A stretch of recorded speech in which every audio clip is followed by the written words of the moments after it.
6 people were murdered on a remote German farmstead in 1922.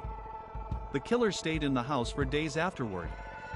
He fed the livestock. He ate their food. He slept in their beds.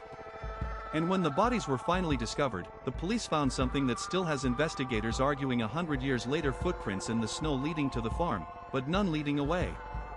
Whoever did this walked in and never left. This is the Hinterkaifeck massacre, and it remains Germany's most disturbing unsolved crime. Let me set the scene, because the geography of this place matters to what happened. Hinterkaifeck was not a village. It was not even a hamlet. It was a single isolated farmstead about 70 kilometers north of Munich, surrounded by dense forest with the nearest neighbor roughly half a kilometer away. The kind of place where you could scream and no one would hear you. The kind of place where something terrible could happen, and days could pass before anyone noticed. The farm belonged to Andreas Gruber, 63 years old, and his wife Cecilia, 72. Living with them was their widowed daughter Victoria Gabriel, 35, and her 2 children, 7-year-old Cecilia and 2-year-old Joseph. The family also employed a maid, Maria Baumgartner, who had only arrived at the farm that very day. She had been on the job for hours, not days. Hours. And then she was dead. Now, here is something you need to understand about this family. The Grubers were not well liked. Andreas Gruber had a reputation in the community, and not a good one. He had been convicted of an incestuous relationship with his daughter Victoria. The 2-year-old, Joseph, was widely believed to be the product of that relationship. The community knew. The authorities had intervened once, and then Gruber went right back to it. Victoria's husband had died in World War I, and she was trapped on that farm with her father. The neighbors whispered. The priest knew. Everyone knew. This detail matters not because it justifies anything. Nothing justifies what happened to those people, but because it widens the suspect pool enormously. When a family has that kind of secret, the list of people with a motive becomes very, very long. In the days before the murders, Andreas Gruber told neighbors something that, in hindsight, is one of the most chilling details in the entire case. He said he had found footprints in the snow. They led from the edge of the forest to the farm. But they did not lead back. Someone had come out of the woods and walked to his property, and as far as the snow was concerned, they had never left. He also told people he had found a newspaper on the farm that no one in the family had purchased. And he had heard footsteps in the attic. He mentioned that his house keys had gone missing and then reappeared. He could not get the lock to work properly. Think about what that means. Someone was already inside. Someone had been entering the property, possibly living in the attic or barn, watching this family for days before they struck. And Andreas Gruber noticed. He noticed, and he did nothing about it, or at least, nothing effective. He did not call the police. He did not leave. He told his neighbors like it was strange but not dangerous. The previous maid had quit. She told people the farm was haunted. She said she heard footsteps where no one was walking. She heard sounds above her head in empty rooms. She was not wrong about the sounds. She was just wrong about the source. It was not ghosts up there. It was something much worse. Before I tell you how these people were found, and I need to warn you, this is one of the most disturbing crime scenes in European history. If you are the kind of person who cannot look away from cases like this, you need to subscribe to Mind Trap. We go deep on the cases that other channels only skim. Hit subscribe, tap the bell, and let us keep going. Because what they found on that farm is something that investigators are still trying to make sense of a century later.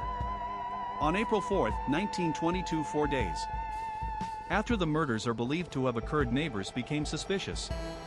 The children had not shown up at school. Victoria had missed church. The mail was piling up. A group of neighbors went to investigate, and what they found has never fully left the collective memory of that community. The first 4 victims were in the barn, stacked on top of each other and covered with hay. Andreas Gruber, Cecilia Gruber, Victoria Gabriel, and 7-year-old Cecilia. They had been lured or led to the barn one by one and killed with a mattock, a heavy agricultural tool, essentially a pickaxe. The medical examiner determined that each victim had been killed by repeated blows to the head. Little Cecilia had clumps of her own hair pulled out, suggesting she had been alive for some time after the initial attack, lying in the dark, pulling at her own hair. Inside the house, they found the maid, Maria Baumgartner, dead in her bed. She had been killed in her sleep. And in the bedroom, 2-year-old Joseph was dead in his crib. The same weapon. The same method. Now here is where the case becomes something beyond ordinary murder. The evidence showed that after killing all 6 people, the murderer stayed on the farm. 4 days. The livestock had been fed and watered. Meals had been prepared in the kitchen and eaten. Someone had been sleeping in the beds. There were signs that the murderer had used the fireplace, moved through the house, lived in it as if it were their own. This was not a crime of passion followed by flight. This was someone who killed a family and then settled in, comfortable enough to stay. That implies either someone so deranged they had lost connection with reality, or someone so calculating they knew with certainty that no one was coming to check. The investigation was a disaster from the start. Remember, this was 1922 Germany, the Weimar Republic, political chaos, economic collapse. Forensic science was primitive. The local police were not equipped for a case like this, and by the time anyone competent arrived, the crime scene had been thoroughly contaminated by neighbors trampling through the property. Over 100 suspects were questioned. No one was ever charged. The case has been reopened and re-examined multiple times, most recently in the 1980s and again in 2007, when the skulls of the victims were sent for modern analysis. But the skulls disappeared from the Munich police archives. They have never been found. Think about that, the key physical evidence in one of the most infamous unsolved murders in German history simply vanished from police custody. Let me walk you through the major theories. The neighbor theory. Lorenz Schlittenbauer was a neighbor and former lover of Victoria Gabriel. He was one of the first people on the scene, which is always worth noting. Some researchers believe Joseph, the 2-year-old, was actually Schlittenbauer's biological son, not Gruber's. Schlittenbauer had been pressing Victoria about the child's paternity and about money. He had motive. He had opportunity. He knew the farm's layout.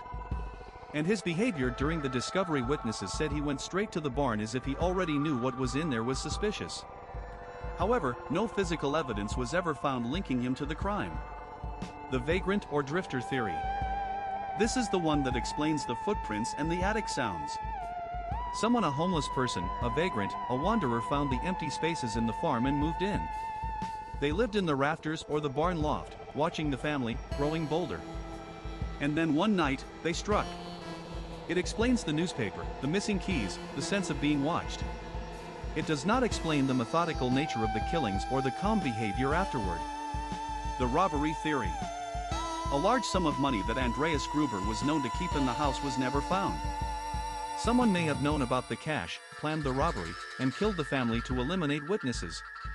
The fact that the killer stayed afterward could mean they were searching for the money. And here is the theory that keeps me up at night. What if it was someone the family knew? Not a stranger hiding in the attic, but someone who had been given access. The footprints leading in but not out could simply mean the person was already a regular visitor whose departing footprints had been snowed over or walked over. The maid quit because of ghosts, but what if the sounds she heard were someone who had a key, someone coming and going at odd hours, someone with a personal grudge so deep that when they finally acted, they were not just killing. They were claiming the space. Living in it. Asserting ownership over the place and the people they had destroyed. The mattock was found on the farm. It belonged to the Grubers. Whoever did this used their own tool against them. The farm was demolished the year after the murders. The community wanted it gone. And I understand that impulse some places absorb what happened in them. But tearing it down also destroyed any remaining evidence.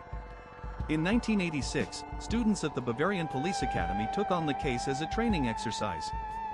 They concluded that Lorenz Schlittenbauer was the most likely suspect, but acknowledged that the evidence was circumstantial at best and that a conviction would be impossible. In 2007, a private investigator petitioned to have the case reopened and modern DNA analysis performed on the skulls. But the skulls, as I mentioned, were gone. Someone, at some point, removed the most critical evidence from police storage, and no one can say when or why. 100 years later, 6 people lie in an unmarked grave, and their killer, whoever it was, got away with it completely. The footprints still lead in. They still do not lead out. And the question that has haunted investigators for a century remains unanswered: who was in that house? I want to hear your take on this. The neighbor, the vagrant, the robbery, or something else? Who do you think walked into Hinterkaifeck that night? And more importantly, where did they go? Because the snow says they never left. Drop your theory in the comments. I read every single one. I will see you in the next one. Estimated runtime, 13 to 15 minutes at natural speaking pace. SEO title suggestion, The Hinterkaifeck Murders, Germany's Most Disturbing Unsolved Crime, 1922, tags, Hinterkaifeck, Unsolved Murders, German Mystery, True Crime, Mind Trap, Cold Case, Hinterkaifeck Murders, Unsolved Crimes, Bavarian Murders.